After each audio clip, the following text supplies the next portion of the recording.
Hello dear students, good morning all. Current electricity या टॉपिकमधला drift velocity हा section आपण डिस्कस करतो आहे. लास्ट लेक्चरमध्ये आपण ड्रिफ्ट व्हेलॉसिटीचं मिनिंग समजून घेतलेलं आहे आणि त्याचा फॉर्म्युलाही डिराईव्ह केला होता. आजच्या लेक्चरमध्ये आपण drift velocity and electric current यांच्यामध्ये असलेलं रिलेशन डिस्कस करणार आहोत. And then we will learn about the physical origin of ohms law.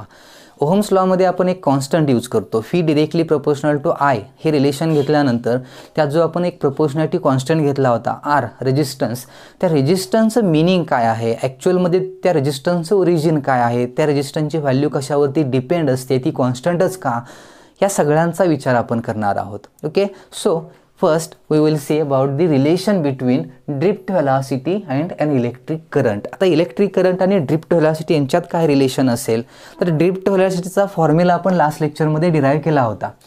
त्याच ड्रिफ्ट व्हेलॉसिटीचं करंटसोबत रिलेशन घ्यायचं असेल तर सपोज आय कन्सिडर हिअर एक कंडक्टर, एक सिलेंड्रिकल कंडक्टर कन्सिडर केला आहे having length L and cross sectional area A.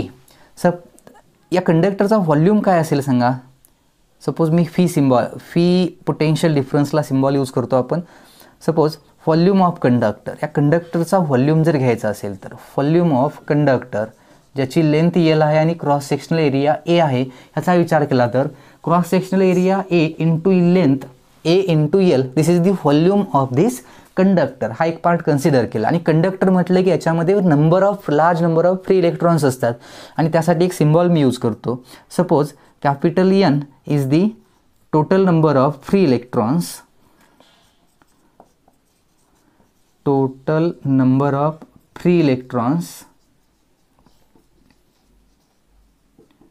in a conductor, total number of free electrons in a conductor of length L.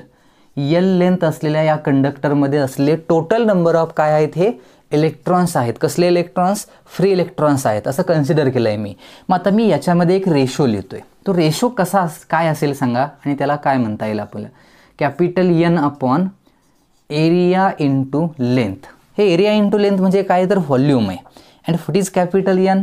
This capital N means the total number of free electrons in this conductor. या कंडक्टरमध्ये असलेले total number of free electrons divide by volume असा ratio मी घेतला इथं. म्हणजे काय ratio घेतला आहे बघा, total number of free electrons divided by volume असा हा रेशो मी यूज केला आहे. आणि या रेशोला मी सिम्बॉल यूज करतो small n. Now what is small n? Small एनचं मिनिंग काय मग इथं? Small n means the number of electrons per unit volume. Small एनचं मिनिंग काय वाचणार आपण?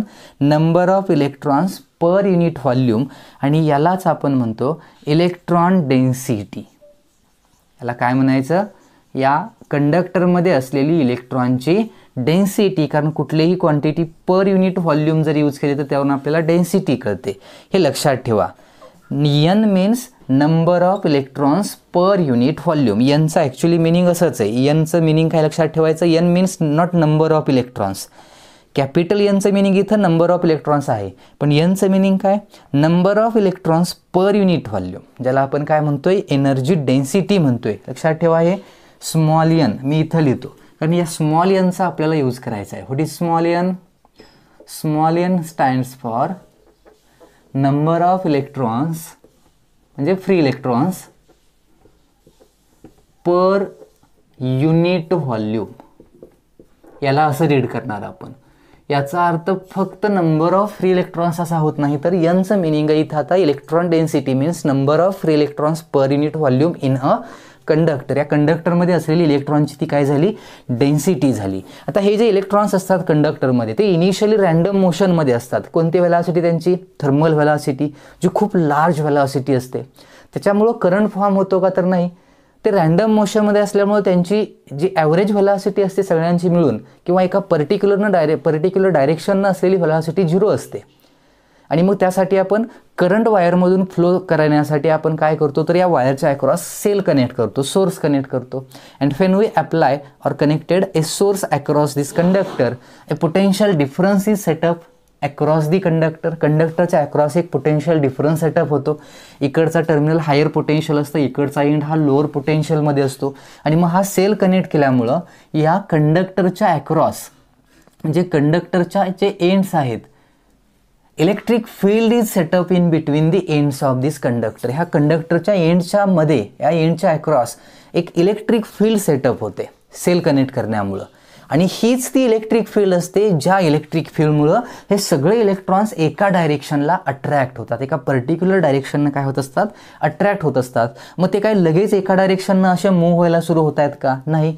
त्यांची मोशन ही रँडमच असते, झिगझॅगच असते. ते कुठल्या एका पर्टिक्युलर डायरेक्शननं कधीच मूव्ह होऊ शकत नाही because of the collision of electrons with the other electrons and items. आणि मग कोलिजन होत त्यांची डायरेक्शन, करंट फ्लो होतो म्हणजे इलेक्ट्रॉन सरळ नाही, ते सुद्धा कशीच त्यांची मोशन झिगझॅगच असते. पण हे सगळे इलेक्ट्रॉन्स जे कसेही मूव्ह होत होते त्यांचं ते सगळे इलेक्ट्रॉन आता एका डायरेक्शननं म्हणजे इलेक्ट्रिक फील्डच्या अगेन्स्ट, इलेक्ट्रिक फील्डच्या अपोजिट डायरेक्शननं काय होतात, असे अट्रॅक्ट होतात म्हणजे ड्रिफ्ट होतात. म्हणजे सगळे इलेक्ट्रॉन्स असे कसेही फिरत आहेत पण ते कसेही फिरत फिरतच एका साईडला चाललेत आता. म्हणजे ते तसेच आहेत, ते कुठल्याही डायरेक्शननं फिरत आहेत पण एका साईडला चालले आहेत, ते एका साईडला सरकत सरकत चाललेत म्हणजे ड्रिफ्ट होत आहेत. ज्याला आपण कसली व्हेलॉसिटी म्हटली होती, त्याची drift velocity. And drift velocity of electrons is always against the direction of electric field. Electric फील्डच्या अपोजिट डायरेक्शननं यांची काय असते, ड्रिफ्ट व्हेलॉसिटी असते. आणि म्हणून मी इथं स्ट्रेट लाईन दाखवली. तर इथं ह्या ॲरोजचं मिनिंग हे त्यांची मोशन नाही आहे तर त्यांची ती ड्रिफ्टिंग आहे. म्हणजे या साईडला ते आता खेचले जात आहेत. ते ॲक्च्युली रँडमच आहेत पण एका साईडला सरकत चाललेले आहेत म्हणून याला काय म्हटलंय मी, ड्रिफ्ट व्हेलॉसिटी. आणि ह्या इलेक्ट्रॉनच्या ह्या ड्रिफ्ट व्हेलॉसिटीमुळंच करंट फॉर्म होतो. याला काय म्हणतो आपण, इलेक्ट्रिक करंट, जी खूप स्मॉल व्हॅल्यू असते ड्रिफ्ट व्हेलॉसिटीची. आता ह्याचा फॉर्म्युला आपण डिराईव्ह केला होता, तो फॉर्म्युला तर यूज करायचाच आहे. प्लस आपल्याला फाइंड आउट करायचं ह्या ड्रिफ्ट व्हेलॉसिटी आणि इलेक्ट्रिक करंटमध्ये असलेलं रिलेशन. आता रिलेशन फाइंड आउट करण्यासाठी आपण काय करणार आहोत, तर ह्याला थोडं नंबर ऑफ इलेक्ट्रॉनच्या फॉर्ममध्ये कन्वर्ट करणार आहोत. इलेक्ट्रिक करंटचा फॉर्म्युला काय असतो, पुढे जाईन electric current. Electric current I is the steady current असेल तर फॉर्म्युला असतो Q/T, rate of flow of charges. नाव charge, what is Q? Charge Q will be NE. Q equal to NE. Actually small n symbol घेतो आपण इथं. चार्जचा formula Q equal to NE असतो ना, पण इथं स्मॉल एनचं मिनिंग आपण थोडं वेगळं घेतलंय. स्मॉल एनला काय म्हटलं इथं आपण, इलेक्ट्रॉन डेन्सिटी म्हटलंय, म्हणजे number of electrons per unit volume. तर मग टोटल नंबर ऑफ ह्या वायरमधले जे इलेक्ट्रॉन्स आहेत N, याचं मिनिंग काय, तर हे कॅपिटल N होतं, नंबर ऑफ इलेक्ट्रॉन्स. त्यामुळे इथं कॅपिटल N घ्यावं लागलं. मग मला सांगा इथं Q इक्वल टू NE लिहायचं आहे, तर total number of electrons N कसे असतील, Nची व्हॅल्यू काय असेल इथं, मी इथं लिहितो. Total number of electrons capital N, total number of electrons capital N can be return as. हे जर N लिहायचं असेल तर मग स्मॉल n मध्ये लिहायचं असेल मला तर small n into A into L असंही लिहू शकतो आपण. हे फक्त मी इकडं घेतलं तर मग total number of electrons equal to small n म्हणजे number of electrons per unit volume into volume केलं तो की काय मिळतात, त्याच्यामध्ये असलेले टोटल नंबर ऑफ इलेक्ट्रॉन्स मिळतात. हा फॉर्म्युला लक्षात ठेवा. Number of free electrons calculate करायला हाच फॉर्म्युला यूज करायला लागतो, कारण आपल्याला टोटल नंबर ऑफ इलेक्ट्रॉन्स शक्यतो माहीत नसतात. आपल्याला काय माहीत असते, इलेक्ट्रॉनची डेन्सिटी माहीत असते आणि इलेक्ट्रॉन डेन्सिटीला सिम्बॉल आपलं स्मॉल n आहे. त्यामुळं स्मॉल n म्हणजे इलेक्ट्रॉन डेन्सिटी इंटू व्हॉल्यूम केलं की त्या वायरमध्ये असलेले टोटल नंबर ऑफ काय मिळतात, इलेक्ट्रॉन्स मिळतात. मग इथं जर मी फॉर्म्युलामध्ये व्हॅल्यू पुट केली तर कॅपिटल Nची व्हॅल्यू काय, NaL. This is the total number of free electrons N into E. So this is our charge. He value कशाची आली, चार्ज. आता चार्ज मिळाला, टाईम कॅल्क्युलेट करायचा आहे. T इक्वल टू मला सांगा, सपोज एक इलेक्ट्रॉन इकडून एंटर होतोय, एक इलेक्ट्रॉन आहे तो या एंडमधून काय झाला, एंटर झाला आणि तो या एंडमधून परत इथं काय झालाय, इजेक्ट झालाय. म्हणजे इकडून एंटर झाला आणि इथून इकडं तो बाहेर आला. म्हणजे त्या इलेक्ट्रॉननं किती डिस्टन्स इथं ट्रॅव्हल केलं आहे, तर L डिस्टन्स. इलेक्ट्रॉननं ट्रॅव्हल केलेलं डिस्टन्स किती आहे, वायरमधून L. आणि सपोज त्याला हे L डिस्टन्स ट्रॅव्हल करण्यासाठी जो टाईम लागतोय तो T आहे. या इलेक्ट्रॉनला L डिस्टन्स ट्रॅव्हल करण्यासाठी लागणारा टाईम किती आहे, T. तर मग तो इकडं ज्या व्हेलॉसिटीमध्ये होता, इकडं इलेक्ट्रॉन इथून इकडे येतो तो कोणत्या व्हेलॉसिटीमुळं, त्याच्या थर्मल की ड्रिफ्टिंगमुळं, तर ड्रिफ्टिंगमुळे येतोय. मग त्याची ड्रिफ्ट व्हेलॉसिटी किती होती, VD होती. मग व्हेलॉसिटी, इलेक्ट्रॉनची व्हेलॉसिटी किती, VD, ड्रिफ्ट व्हेलॉसिटी. किती टाईम लागतो त्याला वायरमधून पास होण्यासाठी, T. आणि किती डिस्टन्स ट्रॅव्हल करणार तो, L. मग या तिघांमधलं रिलेशन डिस्टन्स, टाईम आणि व्हेलॉसिटी. तर टाईम इक्वल टू लिहिलं तर काय येईल मग, टाईम इक्वल टू, आता distance upon time is nothing but velocity. So we can write this as time equal to distance means L divided by velocity, drift velocity. लक्षात आलं काय लिहिलं आहे, हा टाईम झाला. आणि मग आता करंटमध्ये या व्हॅल्यू जर पुट केला तर electric current I equal to what is Q, Q is nothing but NaLe divided by L upon VD. ही टीची व्हॅल्यू यूज केली इथं. आणि मग यामध्ये L कॅन्सल होईल आणि करंटचा फॉर्म्युला मिळेल L कॅन्सल होतं आहे NEA बघा into VD. What is VD, this is the drift velocity.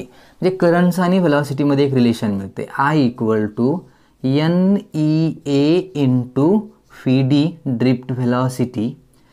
This is the relation between drift velocity and electric current. Drift velocity आणि इलेक्ट्रिक करंटमध्ये असलेले काय मिळालं, सिम्पल रिलेशन मिळालं. टर्म समजून घ्या. I माहिती आहे, what is I is the electric current. Small n is what, this is the electron density. Small nचं मिनिंग नंबर ऑफ इलेक्ट्रॉन्स एवढंच नाही, स्मॉल nचं मिनिंग आहे number of electrons per unit volume, ज्याला आपण इलेक्ट्रॉन डेन्सिटी म्हणतो. आणि तीच गिवन असते.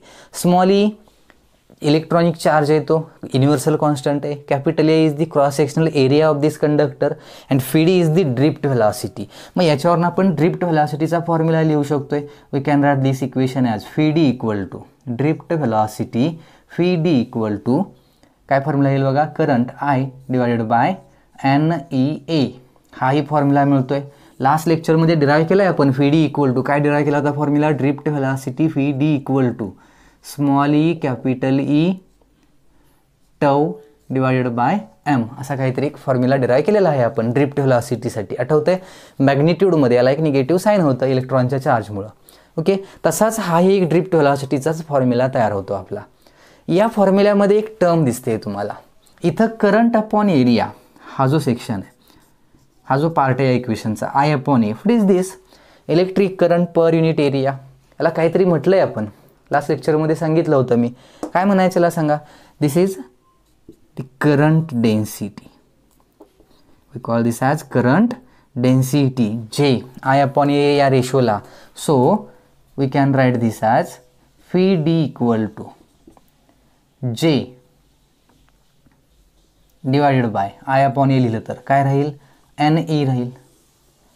दिस is also the formula of drift velocity in terms of current density. Current density upon NE केलं की हाही फॉर्म्युला मिळतोय. किंवा वेक्टर फॉर्ममध्ये लिहायचं असेल तर ह्याला असं लिहू शकता तुम्ही, VD bar equal to J bar. Current density is a vector quantity. और we can write this as, sorry हे हायलाईट करतोय तो जो ते जे फॉर्म्युले आहेत त्यांचा आपल्याला न्यूमरिकल सॉल्व करताना यूज करायचं, त्यासाठी सांगितलं मी. So we can write this equation as J bar equal to NE into VD bar. या टाईपमध्ये आपण हे करंट डेन्सिटीचा फॉर्म्युला इथं काय करू शकतो, डिराईव्ह करू शकतो. लक्षात येते, this is the relation between drift velocity and electric current. यांच्यामध्ये असलेलं हे काय मिळते आपल्याला, एक सिम्पल रिलेशन मिळते. लक्षात आलं. आता आपण काय करणार आहोत तर physical origin of ohms law ह्या पार्टकडे येणार आहोत. यालाच कंटिन्यू करत जाणार आहे आपण. मग ओहम्स लॉचं ओरिजिन जे असतं ते ओरिजिन जर कन्सिडर करायचं असेल तर सपोज इथलं एक रिलेशन आधी लक्षात ठेवा. हा पार्ट मी इरेज करतोय. हे मिनिंग लक्षात आलं आहे. स्मॉल एनचं मिनिंग मला सांगायचं होतं ॲक्च्युअलमध्ये काय आहे ते. आता इथं इलेक्ट्रिक फील्ड, ह्या कंडक्टरच्या अक्रॉस जी इंड्यूस होणारी इलेक्ट्रिक फील्ड आहे ती इलेक्ट्रिक फील्ड, या कंडक्टरच्या अक्रॉस असलेलं पोटेन्शियल डिफरन्स म्हणजे फी ज्याला म्हणतो आपण, तो पोटेन्शियल डिफरन्स आणि त्या कंडक्टरची लेंथ या सगळ्यांचं रिलेशन काय असेल तर इलेक्ट्रिक फील्ड, या कंडक्टरच्या अक्रॉस इलेक्ट्रिक फील्ड किती डेव्हलप झाले, ई एवढी इलेक्ट्रिक फील्ड डेव्हलप झाले.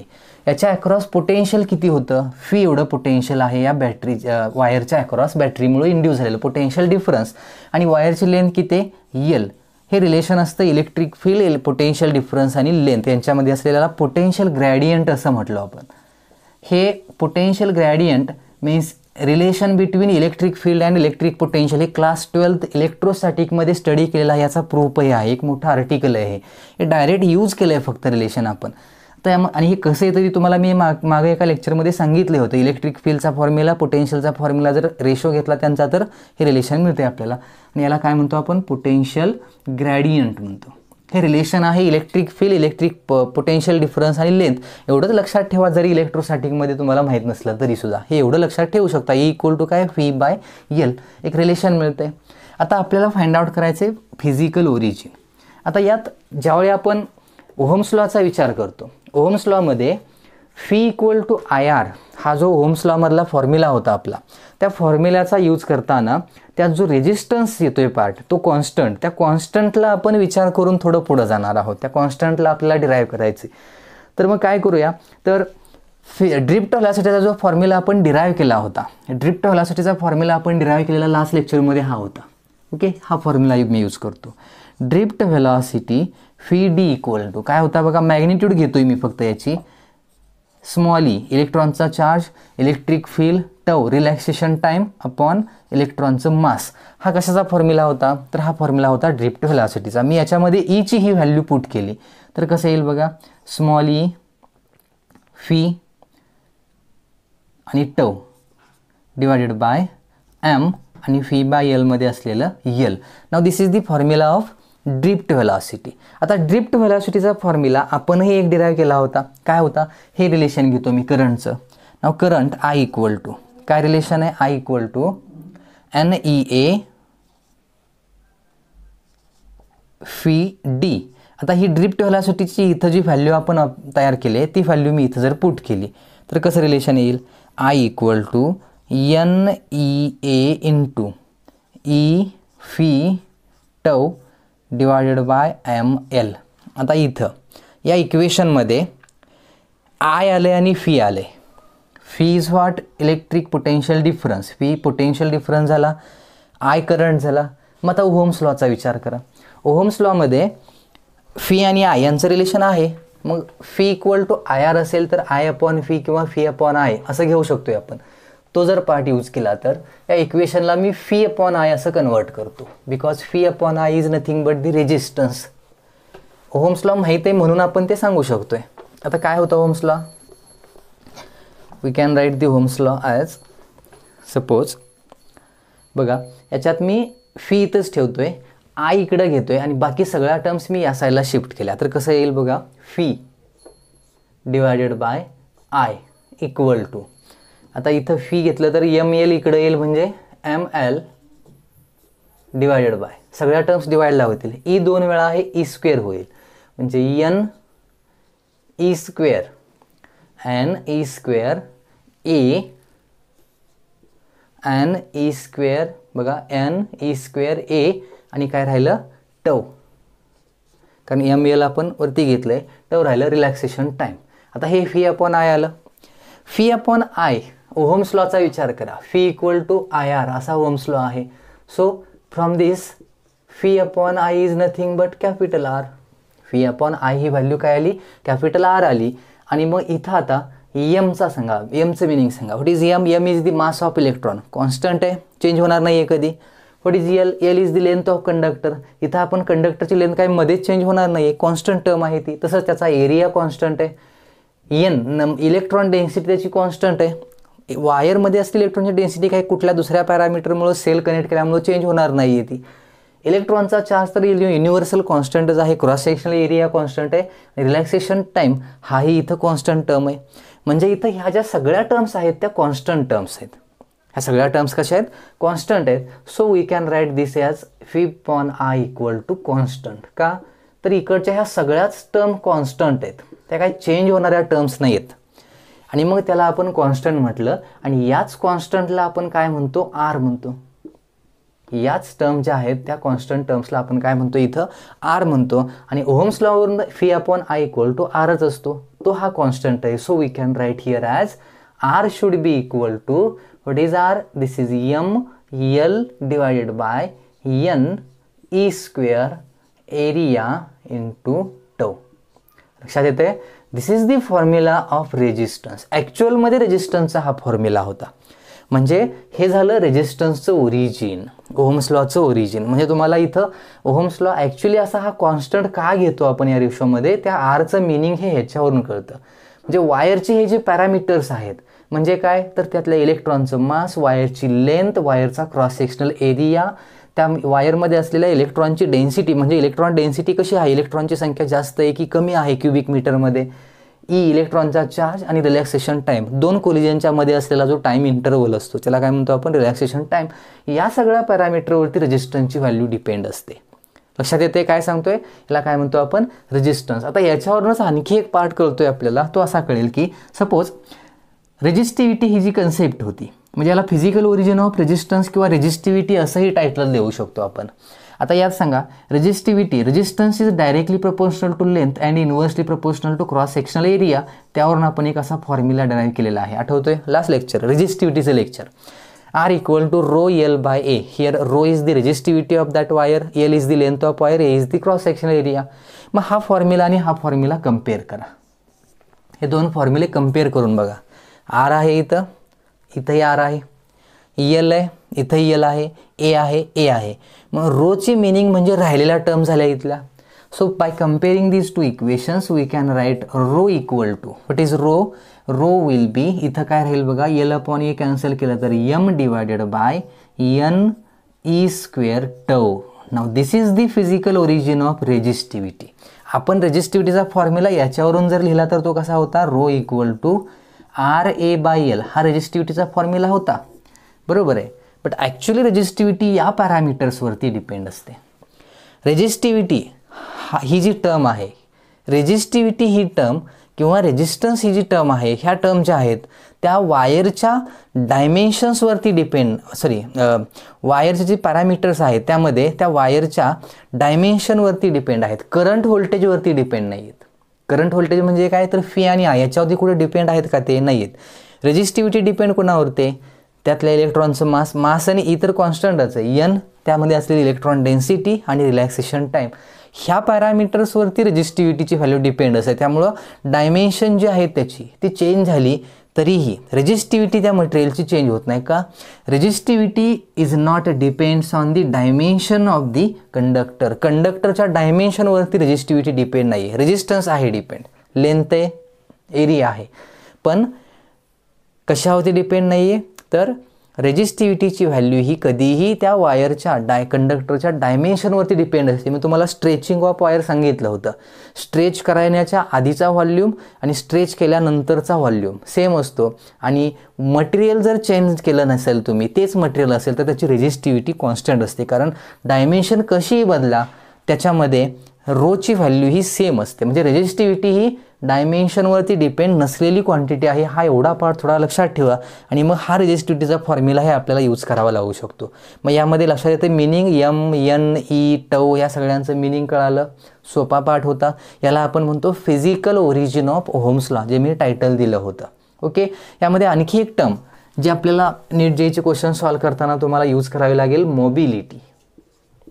मोबिलिटी ऑफ इलेक्ट्रॉन्स, याला म्यू सिम्बॉलनं रिप्रेझेंट केलं जातं. म्यू म्हणजे रिफ्रॅक्टिव्ह इंडेक्सला घेतो ना आपण सिम्बॉल, ते सिम्बॉल म्यू या सिम्बॉलनं आपण मोबिलिटी रिप्रेझेंट करतो. Then what is mobility? Mobile word जो आहे आपल्याला माहीत आहे. मोबाईल म्हणजे काय? मोबाईल याचा अर्थ असा आहे की असं ऑब्जेक्ट जे आपण घेऊन कुठेही जाऊ शकतो, फ्रीली मूव्ह होऊ शकतं, त्याला काय म्हणायचं? मोबाईल. मग मोबिलिटी म्हणजे काय? तर इलेक्ट्रॉन्सची त्या कंडक्टरमध्ये फ्रीली मूव्ह होण्याची ॲबिलिटी. सिम्पल आहे. मोबिलिटी म्हणजे काय? इलेक्ट्रॉन्सची, फ्री इलेक्ट्रॉन्सची कंडक्टरमधून फ्रीली मूव्ह होण्याची, मोशनमध्ये येण्याची जी ॲबिलिटी आहे त्याला काय म्हणतो आपण? मोबिलिटी. मग ही कशावरून ठरवू शकतोय? Mobility of the free electrons mu can be obtained from the ratio drift velocity per unit electric field, applied electric field. आपण किती इलेक्ट्रिक फील्ड अप्लाय केले आणि त्याची किती ड्रिफ्ट व्हेलॉसिटी आहे, या रेशोवरून तुम्ही त्या इलेक्ट्रॉनची मोबिलिटी ठरवू शकताय. आणि मग ड्रिफ्ट व्हेलॉसिटीचे फॉर्म्युले वगैरे आपण डिराईव्ह जे केले ते पुट करून हे रिलेशन्स नवीन नवीन तयार होत जातीलच. ते क्वेश्चन सोडवताना लागलं तर ते तयार करता येतं आपल्याला. बेसिक आधी कंडिशन लक्षात ठेवा. Drift velocity per unit electric field is nothing but the mobility of that conductor. लक्षात आलं? ह्याला काय म्हणतो आपण मॉबिलिटी. आणि मॉबिलिटी म्हणजे काय तर इलेक्ट्रॉनची त्या कंडक्टरमध्ये फ्रीली मूव्ह होण्याची ॲबिलिटी.